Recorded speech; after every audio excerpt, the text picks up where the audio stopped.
मंथन शुरू होता है। ब्रह्मांड में हलचल, सारा ब्रह्मांड कांप रहा था। कल्पना से परे एक रस्साकशी।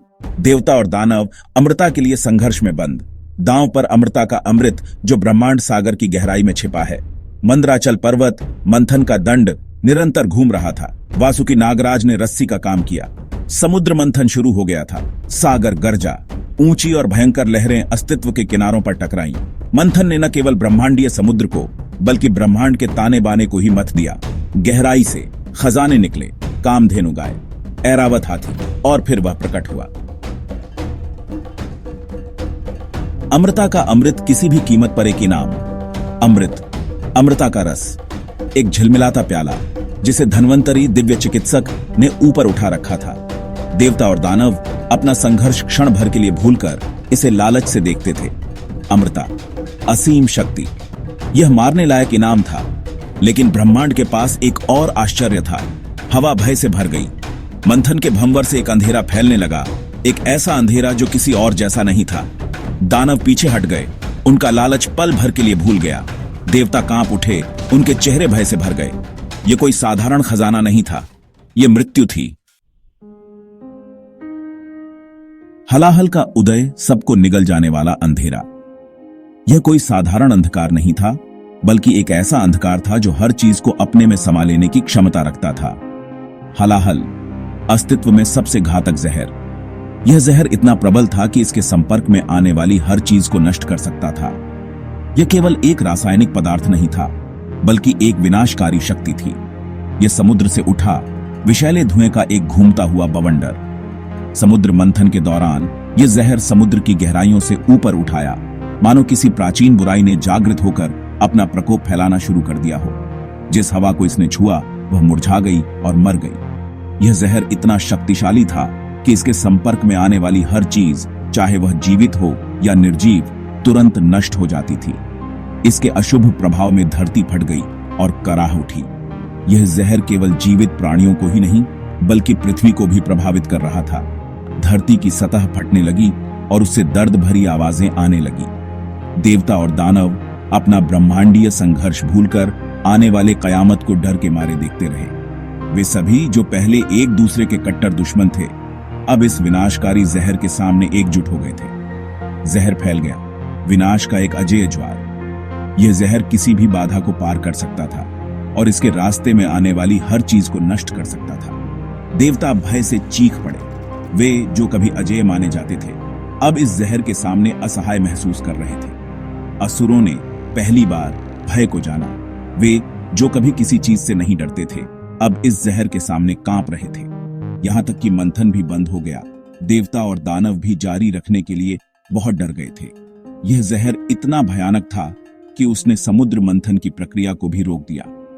हलाहल ने सब कुछ निगलने की धमकी दी, ब्रह्मांड को वास्तव में शुरू होने से पहले ही समाप्त करने की। यह जहर इतना शक्तिशाली था कि यह पूरे ब्रह्मांड को समाप्त कर सकता था और इसके सामने कोई भी सुरक्षित नहीं था। देवताओं का निराशा। ब्रह्मांड के विनाश का सामना करते ही आशा कम हो जाती है। देवताओं के चेहरों पर भय स्पष्ट था, जैसे वे उस जहर को फैलते हुए देख रहे थे जो सब कुछ नष्ट कर सकता था। ब्रह्मा, रचयिता, ने अपना सिर लटका लिया। उनकी आंखों में हार की छाया थी, जैसे वे अपनी सृष्टि को बचाने में असमर्थ महसूस कर रहे थे। विष्णु, पालनहार, विचारों में खोए हुए लग रहे थे। उनके माथे पर चिंता की लकीरें थीं, जैसे वे इस संकट का समाधान खोजने की कोशिश कर रहे हों। देवराज इंद्र कांप उठे। उनका वज्र ऐसे शत्रु के खिलाफ बेकार था। उनकी शक्ति और साहस इस विष के सामने तुच्छ लग रहे थे। दिव्य ऋषि, उनका ज्ञान उन्हें विफल कर रहा था, केवल डर से देख सकते थे। उनके चेहरे पर चिंता और भय की लकीरें साफ दिखाई दे रही थीं। आशा, ऐसा लग रहा था, ने उन्हें छोड़ दिया था।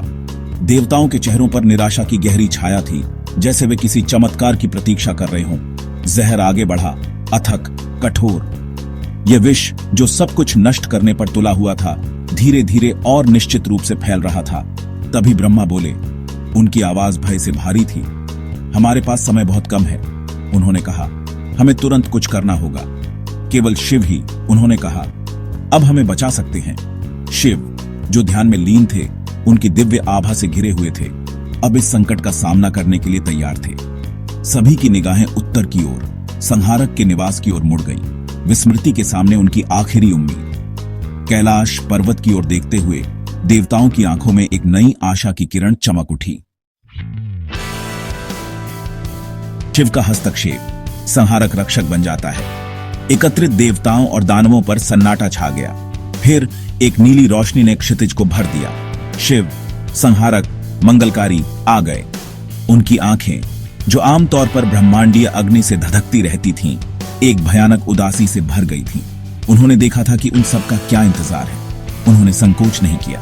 भारी मन से लेकिन अटूट संकल्प के साथ शिव आगे बढ़े। जहर पीछे हट गया, मानो उनकी शक्ति को भांप रहा हो, लेकिन शिव दृढ़ रहे।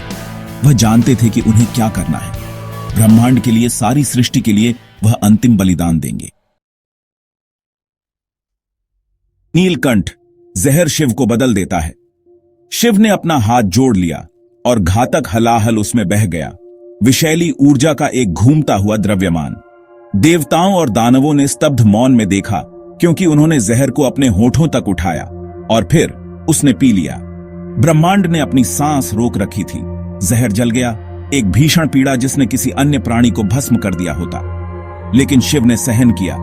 उसने जहर को अपने गले में रखा, उसे फैलने से रोका। उसकी त्वचा गहरे, शाश्वत नीले रंग में बदल गई। उस दिन से उन्हें नीलकंठ, नीले गले वाले के रूप में जाना जाने लगा। पति का प्यार, एक पत्नी की अटूट भक्ति। पार्वती, शिव की पत्नी, ने डर के मारे देखा, क्योंकि उनका प्रिय नीला हो गया।